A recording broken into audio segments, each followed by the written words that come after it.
मैं अपनी ज़िंदगी के बेहतरीन साल फ़ौज में गुजारा हूँ, इंडियन नेवी में। कारगिल जंग के समय में तब मैं प्रेसिडेंट था पीरामल्स का और कारगिल गया था, क्योंकि देश की भक्ति से बड़ी भक्ति शायद कोई नहीं होती। मैं जब इसके ऊपर मैं रिसर्च करने में जुड़ा था और हलाल नियंत्रण मंच से जुड़ा था, तो हमने इसके ऊपर में बहुत सारी रिसर्च की थी। मैं वो आपके साथ में साझा करना चाहता हूँ। एक पैरेलल इकोनॉमी रेज की है कांग्रेस ने उनके समय से। मणिशंकर अय्यर ने तब ये इसके ऊपर में शुरुआत किया था, जिससे कि पूरे मुस्लिम समुदाय को एक टैक्स के तौर पर, एक जजिया के तौर पर, हिंदू मुसलमान, Hindu Sikhs, schedule caste, schedule tribe, Valmiki समुदाय एक टैक्स दे। और आज हम वो टैक्स दे रहे हैं। आज हम मीट के नाम पर टैक्स दे रहे हैं, और एक जो हवस होती है पैसे कमाने की, उसके नाम पर बाबा रामदेव, श्री श्री रविशंकर, हल्दीराम, बीकानेर, ऐसे हजारों कंपनीज और प्रोमिनेंट लोग हैं जो कि भाषण तो देते हैं हिंदुत्व का और टैक्स देते हैं हलाल टैक्स बोर्ड को। तो इससे ज्यादा शर्म की बात हमारे लिए नहीं होनी चाहिए कि एक भुजिया कैसे हलाल टैक्स हलाल पर हो गई, आटा और दाल चावल कैसे, पापड़ कैसे हलाल टैक्स के सर्टिफिकेट के दायरे में आ गए। 20,500 रुपये प्रति प्रोडक्ट प्रति साल ये कंपनीज देती हैं, और लगभग अप टू 50,000 रुपीज तक ये टैक्सेशन जाती है। ये उन बोर्ड्स को जाती है जो कि इस कमाई को टेरर के साथ में सपोर्ट करते हुए पाए गए हैं, उनके चार्टर में है। तो सरकार इस बात पर कैसे नियंत्रण नहीं काबू कर पा रही? मैं ये जानना चाहूंगा सेंट्रल गवर्नमेंट से। हम ये प्रश्न पूछना चाहते हैं उनसे कि क्यों कोई भी 5 स्टार होटल, कोई भी 5 स्टार होटल इस देश में सिवाय हलाल के सर्व कुछ नहीं करता है, लेकिन बताते कहीं नहीं है। कोई भी रेस्टोरेंट, कोई भी ढाबा सिर्फ हलाल मीट सर्व करता है। कोई भी एयरलाइंस, कोई भी ट्रेन सर्विसेज, आर्म्ड फोर्सेस सिर्फ हलाल सर्व कर रही हैं।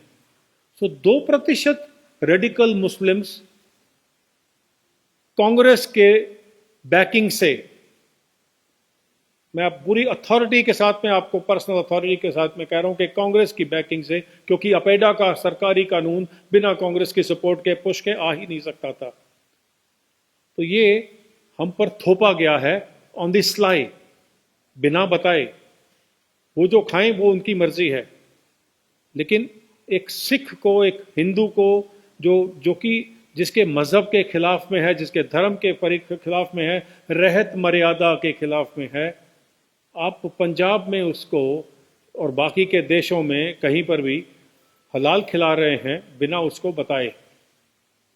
केरला सरकार में अभी एक विरोध हुआ था क्रिसमस से पहले, क्रिश्चियंस ने किया था।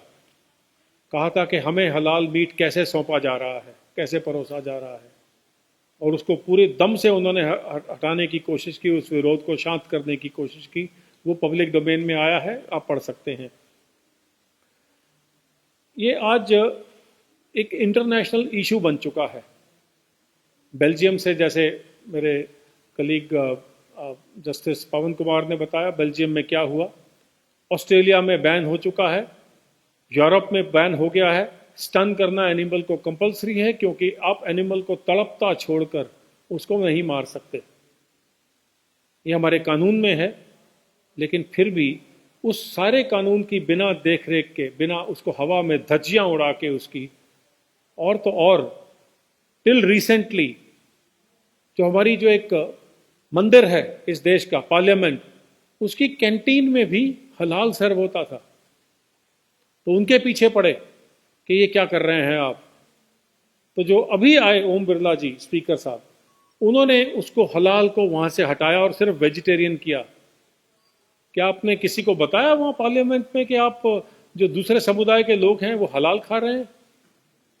क्या आप झटका मीट मुसलमानों को सर्व कर सकते हैं? क्या आप उनके साथ में वो कर सकते हैं जो आपने हमारे साथ में किया? तो ये गद्दारों की अगर लिस्ट बनाई जाए तो उसमें सबसे ऊपर में गांधी फाउंडेशन, गांधी डायनेस्टी आती है। जो उन्होंने सिखों के साथ किया वो अलग बात है, उन्होंने किसी को नहीं छोड़ा है अपीजमेंट के लिए, या उनकी जो बैकग्राउंड रही है, कनेक्टिविटी रही है इन लोगों के साथ में। अभी हलाल ब्रॉथल्स हो गए हैं, हलाल बैंकिंग तो आनी है बाकी। अभी लिपस्टिक हलाल होना चाहिए, ड्रग्स हलाल होना चाहिए, शरीयत लॉ 2%। फिर जो रेडिकल्स हैं, सभी मुस्लिम्स तो रेडिकल नहीं होते, बहुत मिनिमम होंगे, वो 2% रेडिकल्स और 100% रेडिकल कांग्रेस, ये मिलके एक गठबंधन बना के पूरे देश को हलाल कर रहे हैं। और हम चुपचाप से सहन कर रहे हैं, बिकॉज हमें तो कोई जूता मार जाए हमें फर्क नहीं पड़ता है।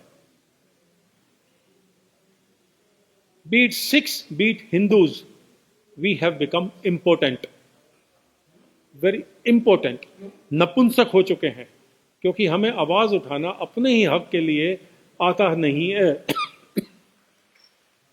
और ये बहुत शर्म की बात है जो मैं आपके साथ में साझा कर रहा हूं।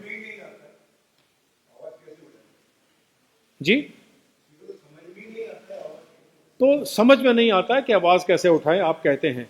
तो यही, इसी के लिए आप लोगों से प्रार्थना है। हलाल क्या है ये लोगों को पता नहीं है। हलाल सिर्फ मुसलमानों का एक रिलीजियस तरीका है,